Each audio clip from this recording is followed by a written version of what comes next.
This podcast was produced by OAR FM Dunedin with support from New Zealand On Air.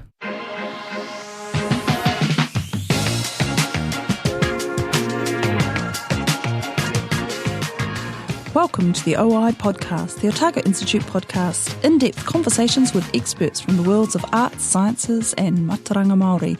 Brought to you by the Otago Institute, the Otago branch of the Royal Society for Arts and Sciences. Kia ora, I'm Dr Barb, and Trudy is away on a well-deserved vacation this week. For several weeks, actually. She's on a big holiday. Anyway, well deserved. Thank you for joining us for part 2 of this special on the South Dunedin Futures program. This is part of our 2025 local elections warm-up mini-series.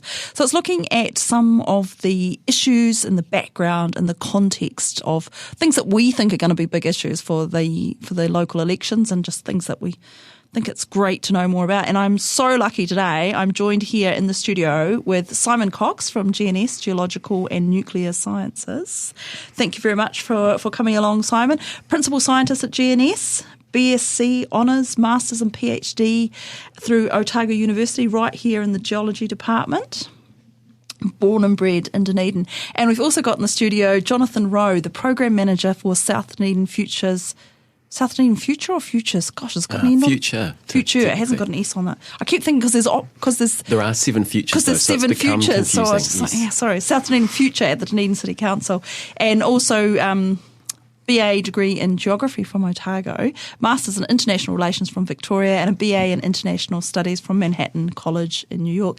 And there's more about your background on part 1 of this. So I'm going to move right in to the South Dunedin potential futures, and we've narrowed it down to 7. Is that right? We have only 7. So basically, if you haven't heard the previous episode, no, we're assuming people have heard it right now. Stop there, folks. If you haven't heard the previous episode, just stop listening right now and go back and listen to the previous episode. Okay. So the only thing I'll say about the previous episode is that basically the work that we're doing now on the South Dunedin Future program is built on sort of 10 or 15 years of science that Simon, other folks at GNS, at NIWA, at Otago Regional Council have done, and basically given us the data and the evidence to do what we're trying to do. So we've got all that risk assessment and all that, what's happening. Yeah, so that's that sort of 5-stage plan, what's happening and what matters most. That's all kind of, that science is in now. We kind of have an understanding of the system and what's happening at South Dunedin and what we think will happen with climate change. Am I right there, Simon? Oh, I think so. Yeah, absolutely. And again, what was mentioned in the previous episode, we probably know more about South Dunedin than we know about most other places in New Zealand, I'd say. Which is great for us.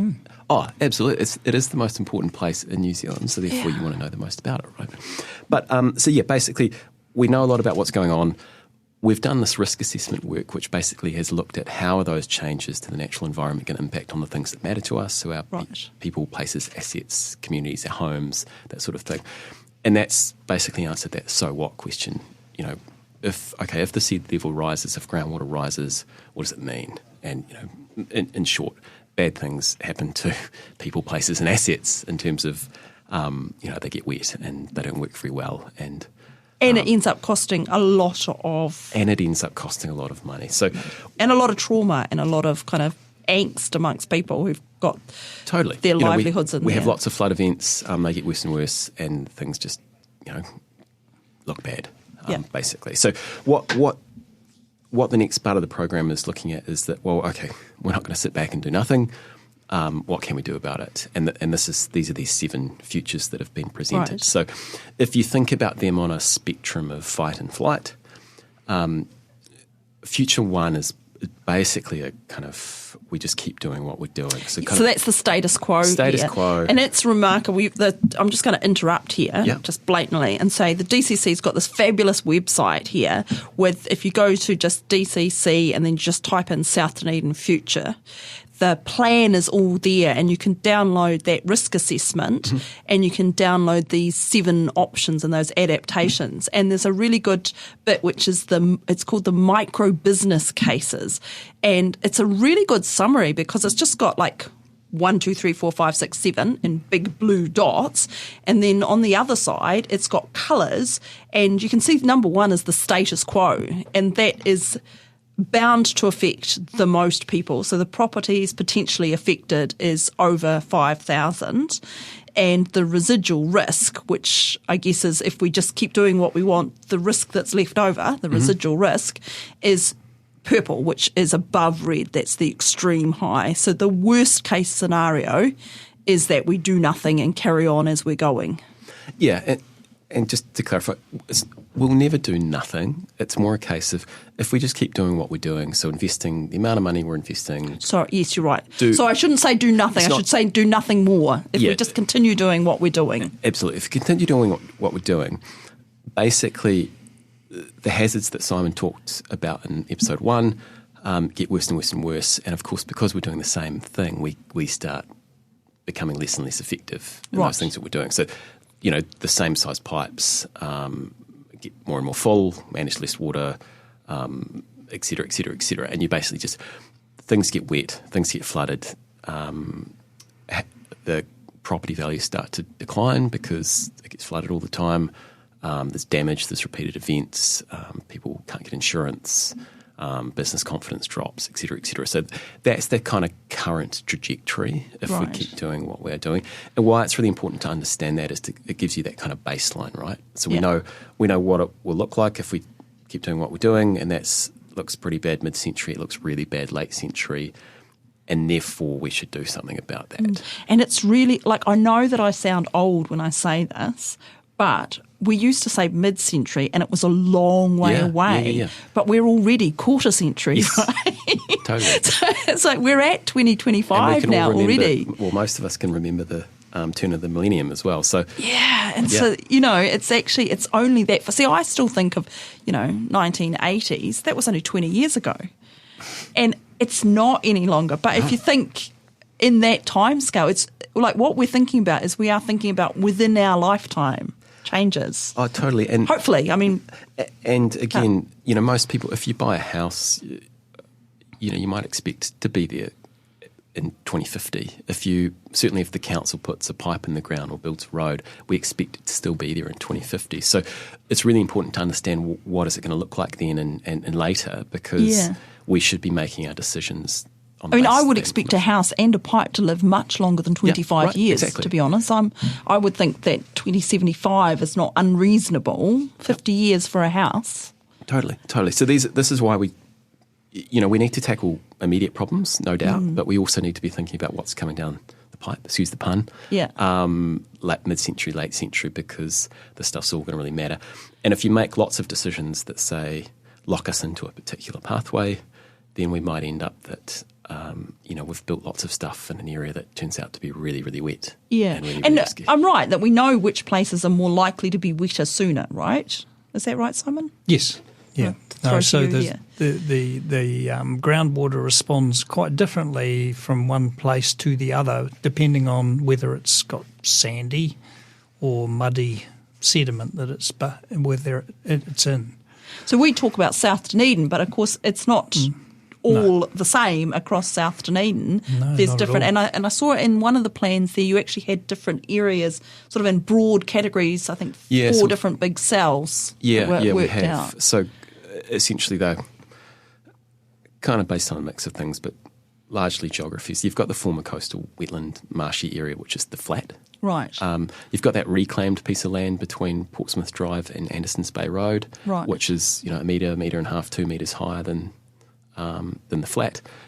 That's the piece of land that was reclaimed in the 60s and 70s that's created this basin that we live in and prevented there from being and that's actually higher than the flat a metre or two higher. So, and then you've got a third cell that's kind of around the hills, so the fringes of the hills, not the fridges, where you've got some former marine terraces and things where it jumps up. Right. A metre or two. Think about Forbury Corner where you kind of drive up to the roundabout and you kind of hop up a metre or two. And then you've got a coastal strip, so Victoria Road, kind of to the south coast, St Clair and St Kilda beaches. Right. So they have slightly different profiles, which is one of the reasons why we've kind of identified that in the work. So, but sorry, getting back to your previous question, so that's number one of the 7. The status quo is number Right. one. So there's another 6. Right. So number 1 is quite easily dealt with because that's really... It's bad news. It's bad news. We're and on that's that just trajectory. there as a baseline of we actually need to do more than what we're doing currently. And how do all these other options look in comparison to that? Yeah.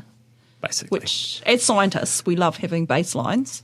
Totally. It's kind of what your control study is if you were doing an experimental set out. So then how did you get these other 6 futures?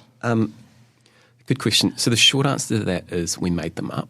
Right. The more complicated answer is there's innumerable options, right? Like we can do Right. anything. So there's billions and billions of options. And you can do different things at different scales and different... All of that, right? All of that sort of stuff, right. But, so what we've done is we've created these on the basis of a whole bunch of kind of the best possible technical information, the best possible science that we've got, engineering, planning advice, all the kind of smartest people we could get. We've sort of said, okay, what could we do here and design some futures and scenarios that kind of basically represent that spectrum of options. Some of those options came from consultation with the community as well, right? So one of the previous versions, iterations of the program or a previous phase, we went out and crowdsourced a whole bunch of information, ideas. I think we got about 400 from memory. Right, so anyone could write in, Yep. like, I think we should do, I don't know, dikes or... Yep, dikes or groins or... a massive big structure around the whole place. Pumps and like pipes a and fort. canals and all of this. So all of that's kind of been poured into the mix, and we've beavered away assessing all of that. And then basically, if you think you've got all of those different things that you could do, we've combined those into, I guess, kind of 6 different recipes, if you like. And I guess having everything in the mix to start with, you can then just go, okay, well, that's technically... Yep, it's not either possible. Technically not possible, we can't or do that. It's It's far too expensive. astronomically expensive. We can't do that. It's just impractical, or it kind of fails some initial tests around, it makes it worse. Like not putting better. every house On on a stilts. boat or on stilts, Yep. for instance. Technically possible, absolutely. But Because that's what they do in some places in the Netherlands. They build houses that sort of rise up and down Yes. with the level of the Yep. water. Yep. So technically you could do it, but can you do it practically to 5,000 houses that are mostly built on concrete slabs? That's a whole nother question. exactly, right. Yeah. So this is the sort of stuff you step through. So, so options 2 and 3 are basically take an approach of, can we kind of engineer our way out of this? Right. Essentially. So that's keep the land dry, Yep. pipes and pumps, and keep the land dry, elevating land and pumping water. Yes. So exciting. So You said it that in a exciting. way that sounded kind of spooky and mysterious. I like it. Well, I just was like, how is elevating land? It's kind of... Well, so basically you're talking about kind of supersizing the 3 waters network, so the stormwater and wastewater networks, Right. in option 2. So you spend lots and lots of money doing that and lots of effort. And, technically that is absolutely possible. Right. We've seen great systems designed around the world. All of the engineers that talk to me, there's a lot of retired water engineers that live in South Dunedin. Right. And we talk to lots of them. And, they'll all tell you that it's possible, and it's absolutely possible. You look at the Netherlands, Right. a big percentage of the Netherlands is below sea level. I've Right. been doing this for several hundred years. You could do it. Right. So that's an option on the table. There are pros and cons with that, and what we've tried to do is outline what some of those are. Right. One of your cons, obviously, a big pro is that you don't really need to move anyone. Right. You So just people can stay where they are. People can stay where they are, and you just got to build lots of infrastructure to keep them safe and keep them dry.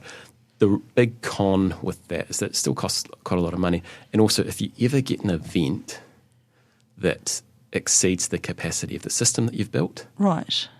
People get wet. And that's a kind of all eggs in one basket scenario where, Yeah. okay, we spent lots of money on these pumps and pipes, and we still got a bigger storm like an Auckland anniversary flood, and actually everyone's still wet. Yeah. And we're in the same situation we were in at the start. But Well, not necessarily just wet. I mean, people can get killed. Yeah. yes, yep. So you get residual risk. So Holland is, the Netherlands has got large areas below sea level.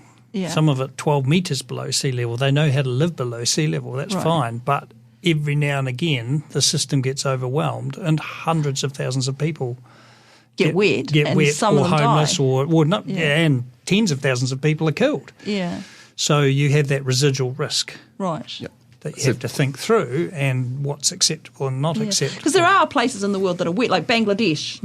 It's wet quite a lot of the time because it lives in a delta, right? There's a lot of Totally. Bangladesh that's not very high above sea level. No, and just about every year you'll see a feature on the news that has some massive storm in Bangladesh, and you've got tens of millions of people displaced, and it's wet, super wet for 2 or 3 weeks.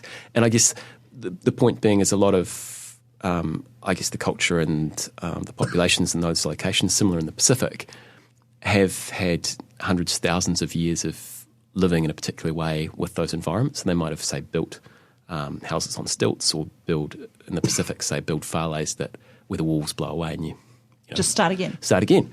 So that's one of those features of the sort of the culture and the population and the community where you look at, okay, do those apply to South Dunedin? Maybe not. And we is don't really that have the risk houses that we want to accept as well? Yeah, exactly. So these are the things we kind of need to step through in this conversation. And getting back to the future, so Future 3 is basically the same as Future 2. So favouring infrastructure, pumps and pipes, but it also involves raising some land. So the idea being is that those areas that kind of are 2 or 3 metres higher, could you kind of push those areas out a little bit? Could you raise the land, essentially create safe spaces for people? And, so you'd be a metre and a half above the groundwater levels that Simon has talked about before. But how would that help? Wouldn't that just make the flooding worse in the places that were next door to that? Like the water would run off it and It could, but it might be that in terms of the solution you're looking at, it might just mean you need bigger pumps and bigger pipes. So these are the trade-offs, right? Right, yeah. So some people, and it might be that, okay, well, actually we can we've raised some land, we've got to clear the land, obviously, so you've got to take people off and remove houses to raise it. But then when you build back, you might be able to build back better, you build higher, warmer, denser housing, so you can fit more people in there than previously. So it's just a whole lot of trade-offs that you're kind of looking at. But it's really expensive as well, so it's why option 3 is more expensive than option 2. Right. But they're the kind of, I guess, the kind of key features of those two. You're really infrastructure focused. Option 3 is almost twice as expensive as option 2. Yes. And one thing to think about with the costs, one is whenever you think about cost, you typically think about benefit as well. So, like if you're buying something on George Street, if it's a really nice wallet or shirt or pair of shoes, you might pay more money for it. You think it's higher quality, it's going to last longer. Okay, there's high value in there, therefore I'll pay high cost. Right, so the benefit is that it lasts longer. Yeah, and that one, it's nicer, and and it's going to last me longer, so actually it works out. Same thing with this situation is just because something's high cost, it might be still a better option because it has lower residual risk, right? Right, or it has higher benefit. Higher benefits, it might protect more people, it might protect people for longer, it might mean that we have much lower risk of, say, a big event occurring. Can I just ask a technical question? Yep. These costs that are here, are they all worked out over a certain time period? Over 75 years. They're all over that. They're all standardised to that 75 years. So, and one thing, $7 billion, $5 billion, these with a B, right? It's a really big number, and it's really hard to wrap your head around it. So, but then out of 75 years, it's not quite as much. No, it's not quite as much. And one way to think about it is the council, so Dunedin City Council spends about $200 million every year on infrastructure. Right. So that's their capital. Just on budget. infrastructure? Just on infrastructure. Right. So that's on all infrastructure across the whole city. So pumps, pipes, roads, etc. Right, so that's $1 billion every 5 years. every 5 years. Yeah. That's right, isn't it? So Let's check my maths there. So I think it works out at $15 billion over that same 75-year period. Right. So we're planning to spend $15 billion on infrastructure in Dunedin. So if you look at that compared to these figures, the most expensive one's about $7 billion. So if you think... Oh, yeah, that's 6. Yep. So option 6. So option 6 would kind of involve Dunedin spending almost half of all of its infrastructure spending over the next South 70 Dunedin. years on South Dunedin. Right. So what does that mean for the rest of the city? Would be one question you might ask. Yeah, or do we somehow convince central government that they need, or ORC, exactly. Who pays? or Yeah. So who pays? Does the taxpayer through central government contribute? Could some of that cost be picked up by the private sector, for example? So Right. Insurance companies? insurance companies, banks, whoever. One example might be if you are looking at raising land, maybe that's not the council that pays for that. Maybe that's a developer. Right. And it might be that, okay, it's private land that's going to be raised, the developer pays for the cost of that land raising and then recovers that cost Through the house price. Through the house price. Right, yeah. So, it's not that all of those costs are going to fall to the ratepayer necessarily. Right. So, again, it's just another kind of factor in it that you need to kind of step through. And it's really, really difficult at this point because these are quite, ballpark figures. Yeah. It's really difficult at this point to figure out just how much, Where that who's gets, paying for what who's and just paying how for what. much. Yeah, no, I see that. That's... and the other thing I was just going to touch on there is there's sort of a ballpark figure for the benefit. Yes. And I guess the benefit, like Simon was saying before, that actually if you just keep doing what you're doing, the chances are that we will have at some point in the next 75 years, if we didn't do anything, fatalities, right? So there must that risk of having fatalities. How do you cost out the benefit of not having a fatality, or the benefit of not having all of that trauma and that mental anguish of having, hundreds of people whose houses have been flooded and people who are living there thinking, oh, my house is going to flood, it's raining a bit. How do you cost out that benefit? Is there a way that you can do that? Economists can do it. I'm not an economist, so Right. I can't talk about exactly how you do it. But one example might be, say in that status quo option where we say, okay, well, we've identified the costs on the basis of if, the 2015 flood event, I think, had 26 million, give or take, in insurance claims. Right. And about 130 million in economic impact. That was one of the assessments. So if you said, okay, if you have one of those every 10 years, it totals up to a big figure. We've done some modelling and we run some numbers, and under these different options, you have less of those. Right. So it might be that you say, okay, well, so the benefit of this option is much lower damage from flood events, and we can put a figure on what that is. Right. And therefore you can say what the benefit is. So you of that put figures option. on the things that you can put figures on, and the things like mental anguish and trauma, you basically just omit from the equation. There are ways of monetising that as well that the economists have done. In this case, again, a lot of it's at this point, because you're talking about changes over 75 years over a whole suburb. So you're making some assumptions and estimations here, but they're all factored in, and we've got some material that we will be using in some of the public engagement that explain kind of how do those costs break down, Right. and how do the benefits break down, and what have we counted in each of those. Because that must be, in hazards, Simon, that must be quite, there must be ways that geologists kind of work out those things in hazard management, is there? Yeah, so the standard equation is that the risk equals the hazard times the consequence. So it's like the hazard is the thing that's going to happen, and it has a magnitude frequency. Right. The consequence is, what's your loss, or Right. what gets in the way. And so the risk equals that. So a lot of people think of something being risky and they think of it as a probability, but we as geologists think of it as those two things put together: Right. the people in the way and what will happen to them. Right. But then what you've just been talking about is what we call resilience, Right. which is then how quickly can you recover, and what are the losses that actually spread out over time. If you can recover quicker, you end up with less losses. Right. And the more resilient the community is, or the infrastructure is, the benefits that come from that they occur over the time afterwards. Right. Yeah, because I lived in York for some time, and the River Ouse there, it floods all the time. It floods 2 or 3 times a year. And there's a pub right next to the river. It's a big bridge. There's lots of bridges, but there's one particular bridge, and there's a pub right there.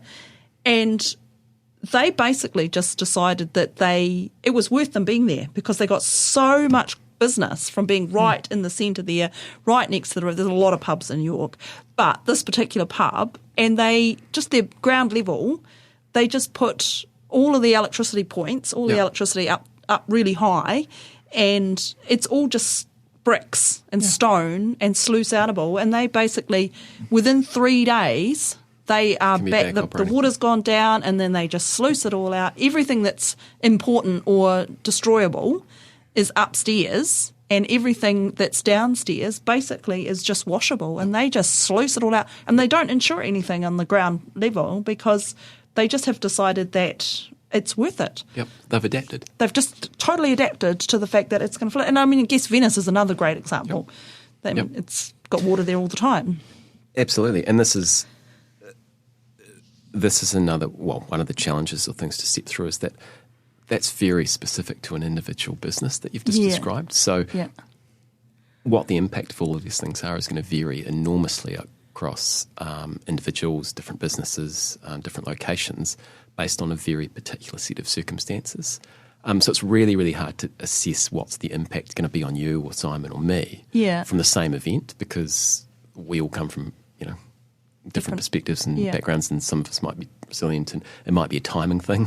Yeah. So, I mean, I guess for me it's quite confusing having so many options, and I think it also kind of interacts with where you are.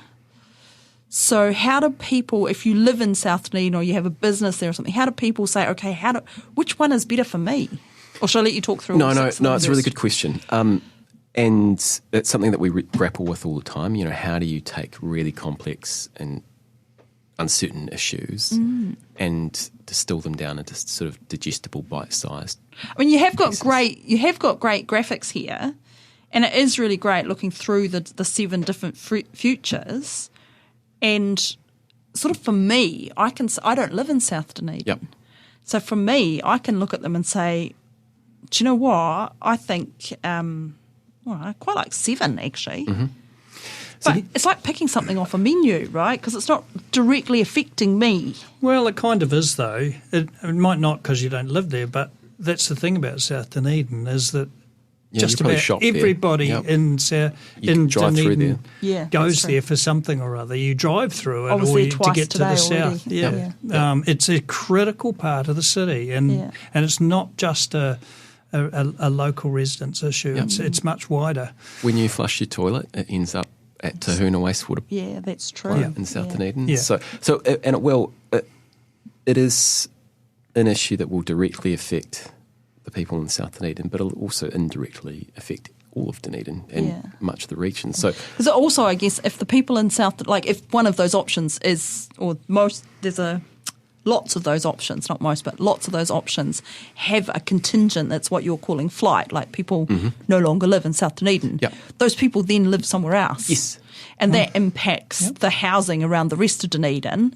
And the infrastructure. And the infrastructure and everything and around traffic. And as soon as you move to somewhere else, you may be exposing yourself to another hazard. I mean, that's the thing, is a lot of the geology around here is slippery hills, with mudstones that can cause landslides. So you might go from one hazard to another. Yep. I think the one that I'm continually confused by, and we tend to look at it from the lens of our current city and what the city is really like at the moment, and it's growing, but slowly. Yeah. And we've spent, a lot of money on things like stadiums and things like that, and people would say, we spent too much there and that's had an effect, and our cash flow is currently this. But to me, you've got all the cities on the deltas around Asia who have got exactly the same problem. And I keep looking at this piece of land thinking, it's not a problem by the time you've got 5 million climate refugees who want to come and live there, who have got money that they want to spend to solve that problem. Because the way climate change is kind of heading, it's such a wicked big problem with mobility of people having to shift from where they are. it would be a very different picture in 50 years' time. So do you think we'll have more people in New Zealand? I think there'll be an awful lot of pressure for us to have a lot of people. You know, I'm no expert. I'm a geologist, but I just can't see how you're going to have geopolitical stability the way that it is now. I think it's going to be so different with climate refugees. And it is an interesting kind of a take on all of these different futures here, is that there are different costs, right? So if money was no object, what would you do? What would you do? Well, this is really what we're talking to the community about. So, you know, options 2 and 3 are really okay. If we kind of want things to stay more or less as they are, and we want to build infrastructure and do a few things to kind of keep it that way. Yeah, it's an engineering answer. Options 4 and 5 are kind of a bit of a mix of everything. So we want to do some engineering. What's 4? 4 is space for water, waterways and wetlands, pipes and pumps, coastal protection, open channels and storage. Yep. And then 5 is space for water, waterways and raised land. So pipes and pumps, coastal protection, open channels, storage and land elevation. Yep. So a bit of a mix of everything, right? But fundamentally it's that, okay, we're going to let some water in. We're going to create some green spaces. We might daylight some of those streams that Simon talked about in the previous episode that used to be there. And we might... Daylighting streams, that sounds good. Isn't it fancy? I like the idea of that. So this is where we start to talk to people about, okay, you think about, say, Christchurch or the Avon River, Hagley Park. Yeah. You know, is that the type of feature that you might want in South Dunedin? Obviously, probably at a smaller scale. Yeah. Because ultimately, you know, pipe is one way of moving water from A to B. There are different ways to do that. You can do that in a stream does that, you know, a river does that. And you get all the added benefits of having the beautiful biodiversity and the aesthetics, and you've got somewhere nice to walk your dog along the stream of the water, along the water stream, rather. So most people, when we've talked to, have said, okay, well, you know, if the kind of costs about the same and it has the same, moves the water around the way we need to, of course I'd pick the stream every time. Right. But that's going to result in quite a different looking South Dunedin from what we currently have now. So you want to kind of make sure that people know what that means. And then I think the last 2 options are really kind of taking that to the extreme, where you're kind of saying, okay, well, predominantly we're going to create spaces where the water can go, so that when it does flood and we get lots of water, it goes into these places. So that's 6 and 7. So that's let water in. So 6 is let water in, relocation to raised land. So that's pipes and pumps, coastal protection, open channels, storage, land elevation. Yep. But then 7 is let water in large-scale retreat. So that's also pipes and pumps, open channels and storage, but it's really how much wetland is there. And in most of these scenarios, I think Forbury Park and however much else around it becomes wetland. Is that sort of wetland as in water storage? It's somewhere that the water can go and not be destroying businesses and houses, and so that it has time to soak away, basically. Yes, provided Simon's groundwater allows it to. But you're basically saying, okay, in 6 and 7, you're moving over the next 75 years, most of the people in South Dunedin have moved from where they currently are located. On the flats there. Particularly on the flats, largely on the flats. It's that sort of cell thing again, isn't it? That's that cell thing again. So that's cell 1. And in 6, we've raised quite a lot of land. That's why it's really expensive. And we've rebuilt. So it might be that, you know, you've rebuilt these areas that, as I talked about before, are kind of denser, more modern housing. So you might have, you know, 2 or 3 times the number of people living in the same footprint, potentially. But you've also got all of this green and blue space that you've created, right? So so it becomes a very desirable place to live. Potentially, right. And this is one of the issues. You start talking about gentrification. You start talking to people around, you know, is it a classic Kiwi approach of the 3-bedroom house with the kind of small backyard? Or are people okay living without a backyard if they've got access to all of this additional public green space? Yeah. And I mean, that's a bit like, I mean, I know it's a crazy analogy, but, you know, you see like Notting Hill and they've got these gated gardens where you have apartment built, like really rich parts of London where they have apartment buildings and then they have a communal garden. And that's, I mean, no one's suggesting that this will be a private garden, but it is a massive kind of community open space. Yep. And then you would have like really some apartments. And they don't need to be like 27-storey apartments either. No. They can be, 4 or 5 story apartments on the solider ground at the edges. Absolutely. And I think, it's just over the Easter weekend, we had a night or two in Christchurch, and just walking around central Christchurch now, post-earthquake, 15 years, give or take, after the earthquake. And obviously it's changed enormously, but one thing that really stood out to me is there's a whole lot of townhouse development there. So you've got lots and lots of these new buildings that are 3 or 4 story townhouses, small apartments. And I found myself looking at thinking, is that part of the future for South Dunedin in terms of... I think there's a lot of people who actually would like that sort of living as well. A lot of people who've been overseas for an OE or something, they come back and think, actually, do I want to spend every second weekend mowing the lawn? Or actually, would I rather just have an apartment? And if you get an apartment, you've got like a nice new build. Yep. So you don't have all the hassles of maintenance that you have with a weatherboard 110-year-old house or even a 50-year-old house. Totally. And these are some of the questions that we're asking people, when you think about that sort of thing. Obviously, there's some economies of scale. It becomes cheaper to build, et cetera, et cetera. But does it suit everyone? There's we talk about housing crisis in New Zealand. There's lots of crises. Housing's one of them. Is this part of the solution for that? So can we not waste a good crisis and use the climate change impacts on South Dunedin as a way of improving housing quality, not just in South Dunedin, but for the whole city?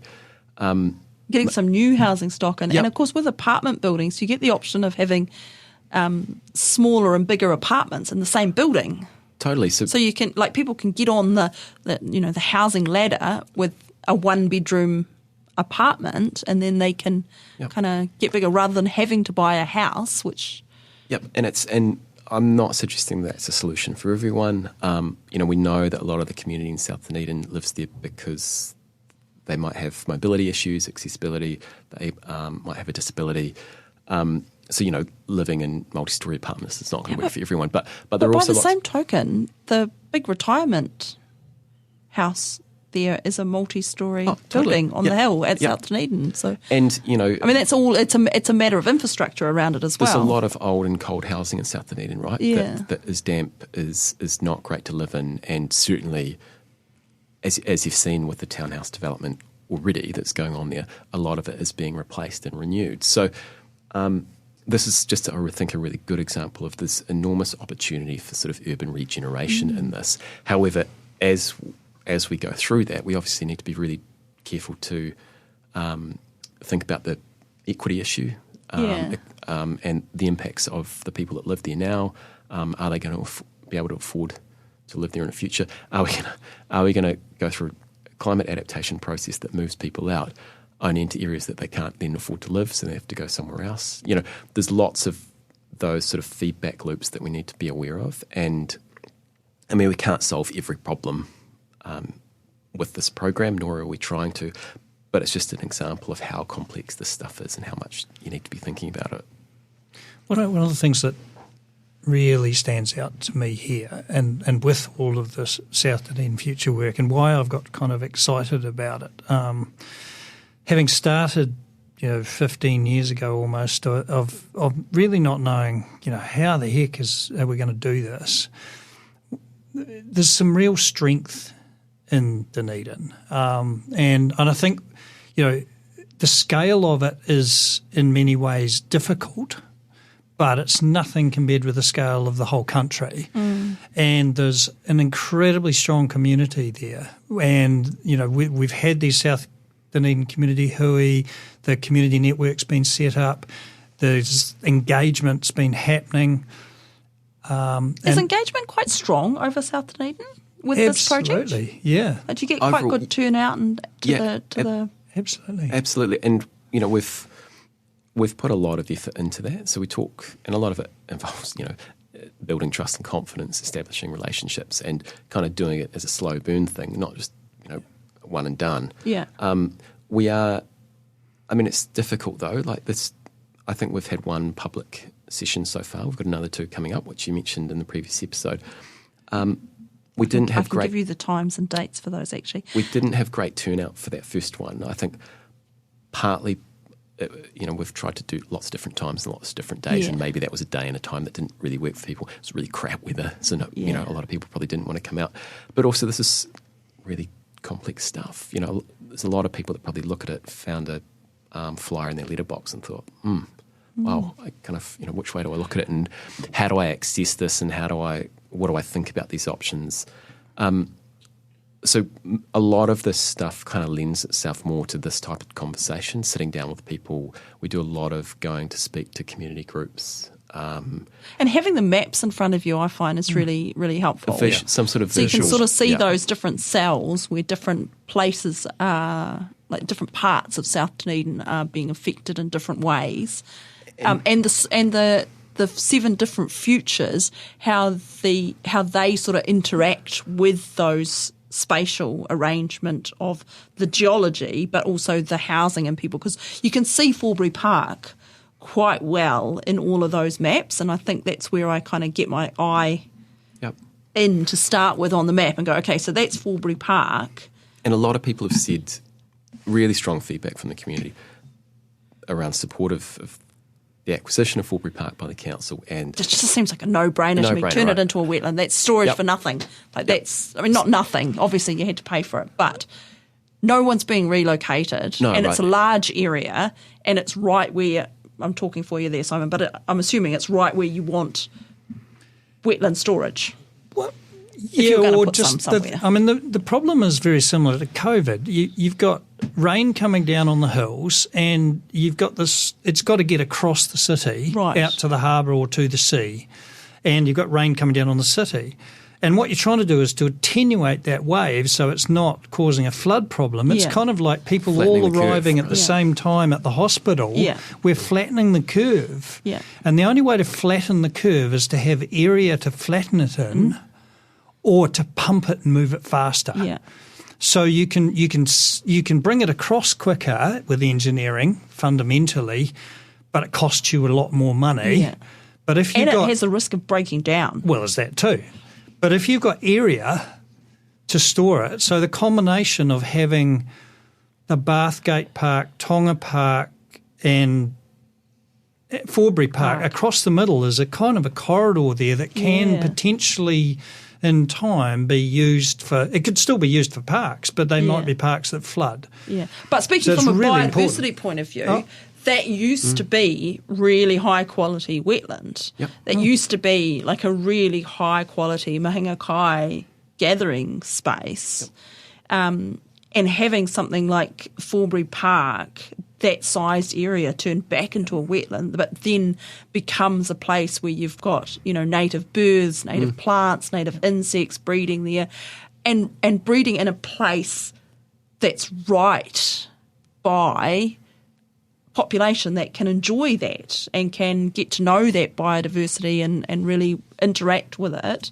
I think there's so much, for me, there's so much benefit in that sort of an approach. And also, having that connection with the streams. And I like that phrase, daylighting the streams. I mean, I think it's so sad. Streams can be so beautiful and, there's nothing... Yeah. But I don't know much about it. You're the ecologist. But it does worry me. I mean, with climate change, and having a wetland in the city, you've got to do a lot of work in order to keep the quality of the water and make sure it's not a breeding zone for mosquitoes. But they're sponges as well, aren't they? Yeah, they are. You're not going to be able to do anything about that.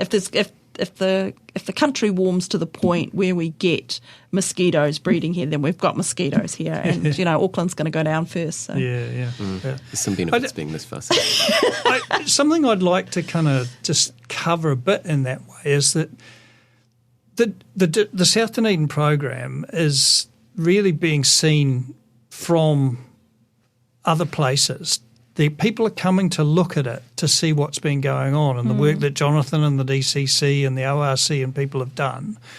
And it's being used as an example of how can we look at this and deal with it. So I think people in Dunedin should be very proud of what the Dunedin City have done. There's always going to be criticism. Oh, you haven't gone in there and jumped in there and built more pipes and fixed everything, and there's still been this problem with flooding.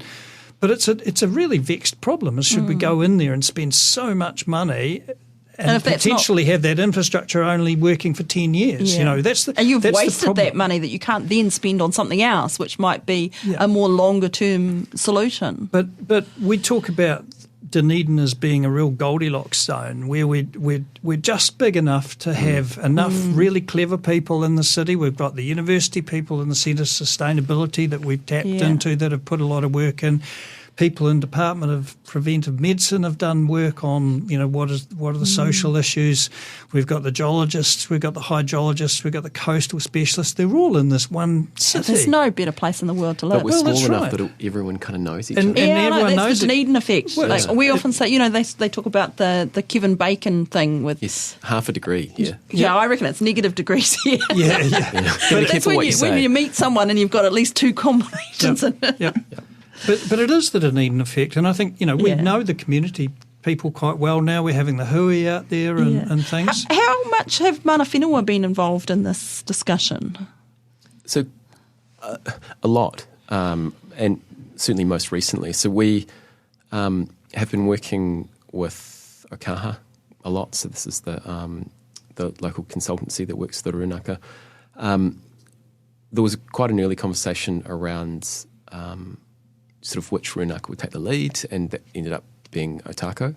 And then what's happened is that there's been a sort of a panel formed from Otago who have looked at some of these issues through a kaitahu and kaitahu lens and provided some feedback and advice and kind of steered us, I guess, in many ways. And then the team at Okaha has also provided a whole lot of technical input into both the risk assessment work, which is one of the reports that's been released, and these options that have been developed here. So we've also provided a bunch of material to the teams for engaging with Runaka members and local Māori communities, and actually they've kind of taken all that off on their own, which is great, right? Yeah. It kind of only we're needed if needed, and at this stage I think hopefully it seems like we've done enough that they're kind of cracking on with it. So that'll be a key part of the conversation moving forward.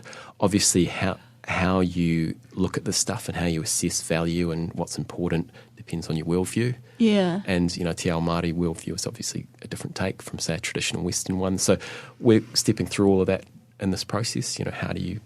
And I'm just thinking, like, going back to that whole risk and hazard thing. What is... Like, pre-European... Yeah, water rose and fall and the water rose and fall, and so, people were there when it was good and not there when it was like it just wasn't such a problem, if I can say that. It wasn't a challenge. But it was also, there was a huge benefit with all, there was great eeling there. How amazing would it be to have eeling back in South Dunedin? And I think this is the kind of challenge and the opportunity for us, right? Is that how South Dunedin is an amazing place to live. It's a really key part of the city.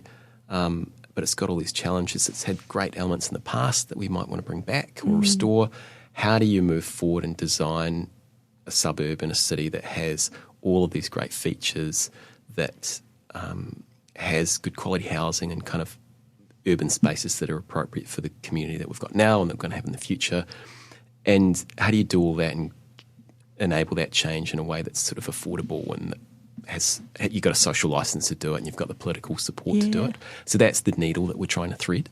And of course that big CBD of South Dunedin is right in the middle of that flat cell, isn't it? It is. And this is maybe a good example of one of the reasons you talk to the community is to understand what's important. And a lot of people have said that part of the city is really important to them. It's obviously important to council. We've just built a library there.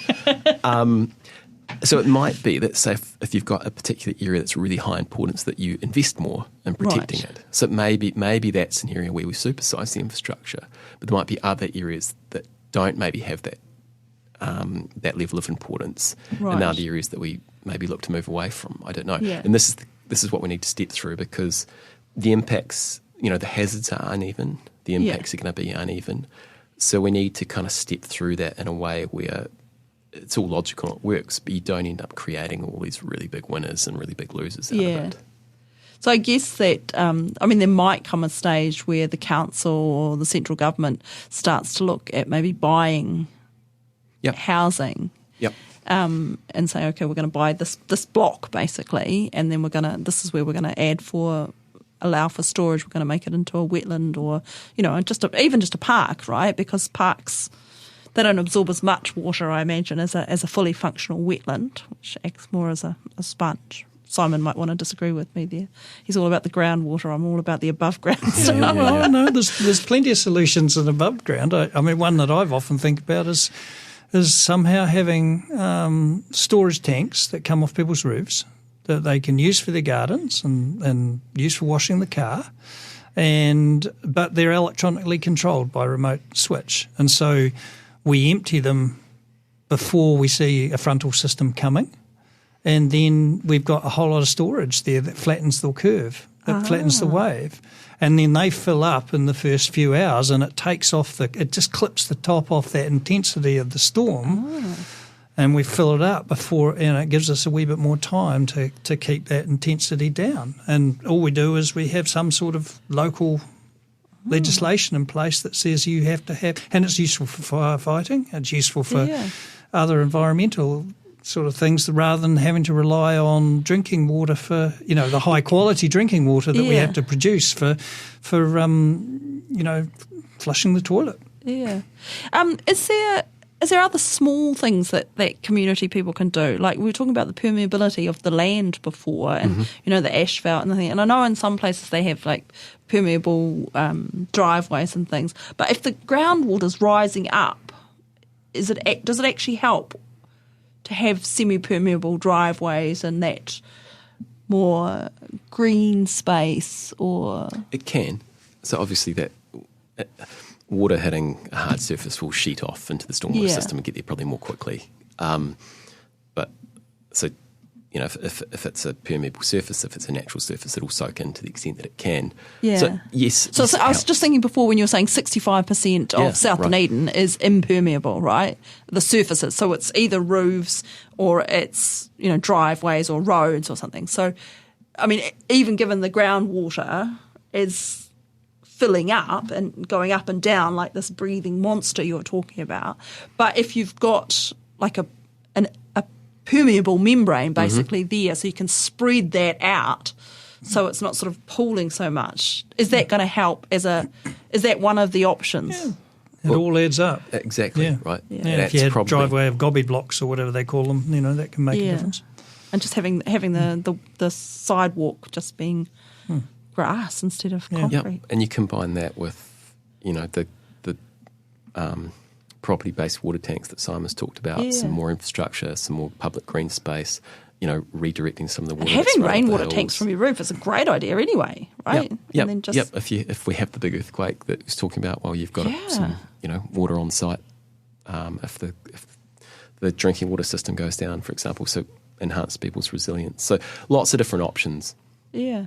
Oh, that sounds fantastic. Right, we have got hardly any time at all left, so if you've got any last comments, then say them. Otherwise, while you're thinking about those, I will just remind people that there are drop-in sessions at Forbury Park, 146 Victoria Road, and St Kilda Bowling Club, 33 Royal Crescent. So they are Thursday the 1st of May, which may be tomorrow by the time this comes out, from 1 till 5 p.m, Friday the 2nd of May, 10 a.m. till 2 p.m, Saturday the 3rd of May, 10 a.m. till 2 p.m, and then at the Bowling Club, Thursday the 8th of May, 2 till 8 p.m, and Friday the 9th of May, 10 till 2 p.m. And then the public workshops, there's one at Forbury Park on the 3rd of May, 10 a.m. till 12 p.m, and one at St Kilda Bowling Club on Thursday the 8th of May, 6 p.m. till 8 p.m.